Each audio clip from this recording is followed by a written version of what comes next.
morning and smile? I do. 24 brand new hours are before me, and I vow to use each and every one of it to its maximum. I'm an entrepreneur, and time is my currency. But with this thought, I share an anxiety that time is passing and that everything is impermanent and transitory. But I'm reminded of the great Albert Einstein. He said, time and space are modes in which we think, not conditions in which we live. 70 years ago, rocket-borne cameras gave us the very first look of planet Earth from the outer part of space. It was the very first time in human history we could actually look back on our planet and see it in its entirety. It was really a monumental moment where we could turn around and not only see the universe, but it began a profound shift in the understanding of ourselves.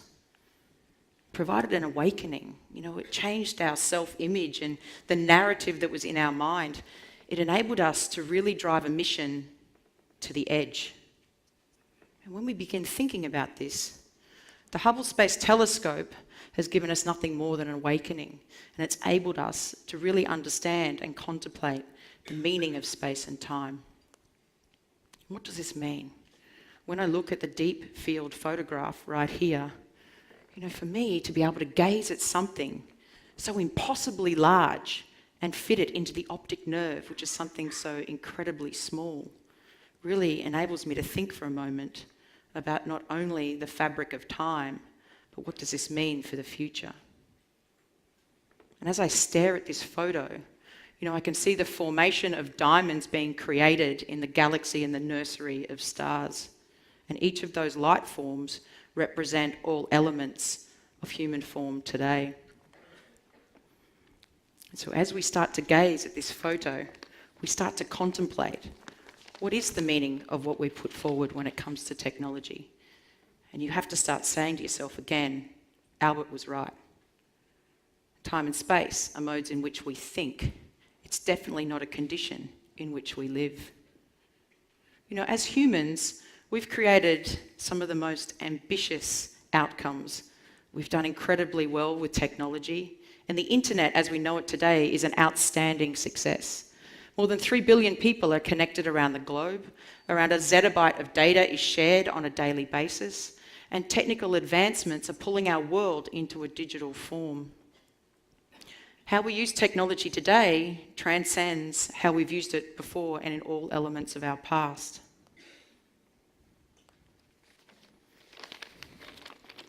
And as we contemplate the internet and how we use it, billions of people around the globe are connected. We have around 4 billion devices now, connected cars and factories, wearable tech, clothes, even our homes. And as we start to use this fundamental fabric, it has really become the economic instrument of our time. But what happens when an economic instrument fails? Well, we don't have to go too far to remember what happened in the global financial crisis in 2008. An earth-shattering event of economic failure that started with Wall Street and went to London and Singapore and Tokyo. There was not a country in the world that was left unaffected by this problem. And so as we think about what does this mean around trust, we were left in the rubble and shattering of economic trust, and how does this affect us? And what would happen if we had a new technology that enabled us to actually have the fabric of the internet rebirthed? When we think about what happened with the internet, Web 2.0 came, where users became creators of content, and as we started to use this even more in publishing tools, Facebook would be larger than China today as a country.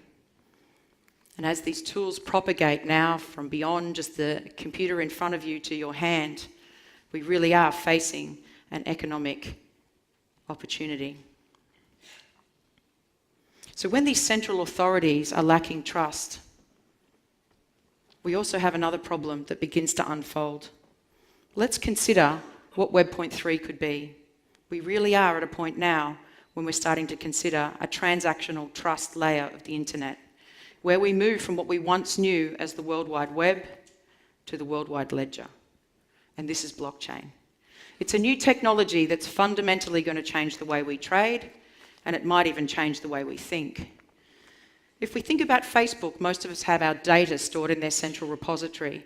And what if we could have that data sitting in a distributed ledger across the globe that you controlled, that you had the key? You had the ability to give access to that to your bank or insurance company or to the government, rather than the other way around. And if we were able to do this, what would this mean? Well, I think it's probably going to take a little while for Facebook to change the way they think. But there are some industries that have already embraced this technology. Diamonds being one of them. $3 billion, 3 billion years in the making, formed under the pressure of time. Diamonds, a commodity that is close to each of our hearts as we have a defined love of luxury. It's a symbol of love, commitment and trust. But can we trust diamonds? When we read the headlines, it's plagued with fraud and synthetics, blood diamonds, funding terrorism activity. Really, the romance of diamonds is truly compromised. Blockchain as a technology is a ledger that enables us to track and trace the ownership and provenance of goods. It really is a chronology of time, enabling us to see where the diamonds have come from and which hands they've passed through the supply chain. It is a moment for us to be able to look back, just as we did from outer space, to see the world in its entirety. So imagine if this technology was available in World War II. Around 20% of the art was looted in Europe by the Nazis. And shamelessly, people were stripped of their assets, their family heirlooms, and their identity. And there's still around 100,000 art pieces today where they have not been returned to their rightful owners. Museums and art collectors are all plagued with these ideas of being able to be sure to check the provenance of goods and items. And if we had this ledger, we would have been able to do that.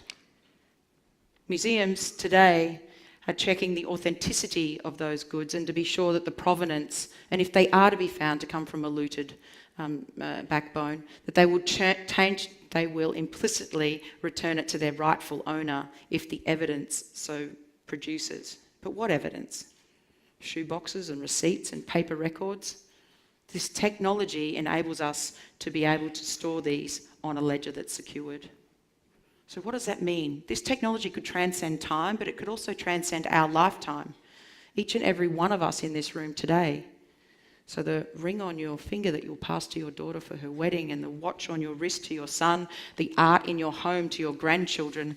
Finally, we have a technology that will enable us to support this endeavour. So the role of human imagination is to actually conceive the delightful, the most impressive futures, and have the ability to get out of bed and bring this forward to today as a technology platform, and that's what we're doing.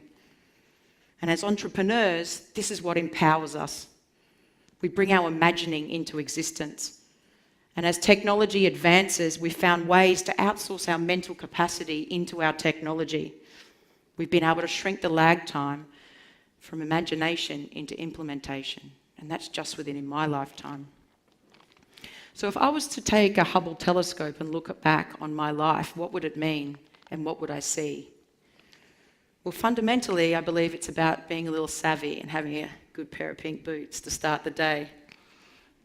But beyond that, it's not about just learning the technology and the ones and zeros and the coding. Mind you, that helps a little. It's really about understanding where the technology fabric can take us. What problems are we solving? And really make a decision to act. And that's exactly what happened. But don't get me wrong, not everything I've done has been successful. In fact, one was an epic failure. I remember WAP. I'm not sure that anyone knows what that is in the room, but I remember waking up one morning thinking this is one of the most transformative technologies of our time, and with 30 engineers by our side, I set upon a path blindly, building on top of this thing called WAP. And we built a product quickly and took it to the biggest names in corporate Australia, and it was successful. The technology worked, but overnight, WAP just literally disappeared. And all of a sudden, WAP had had its time. But this technology today is something that we fundamentally need. The web is our fundamental economic instrument of today, and yet the fabric of what's been built is not able to support it. So this technology is here to stay. Now with Everledger, we're tracking the world's diamonds as a way to reduce blood markets, black markets, and fraud. And it's our greatest life adventure to date. But one thing, of course, that you must remain cognizant of is that time is a currency, and it can only be spent once. And just like the grain of sand in an hourglass, we are moved by the moments of gravity. And if we take a moment to consider what the future looks like, we have all the tools available to us to enable it to become a reality. So thanks, Albert, because you were right. Time and space are moments in which we think. And there's no way it's a condition in which I'm going to live. Thank you.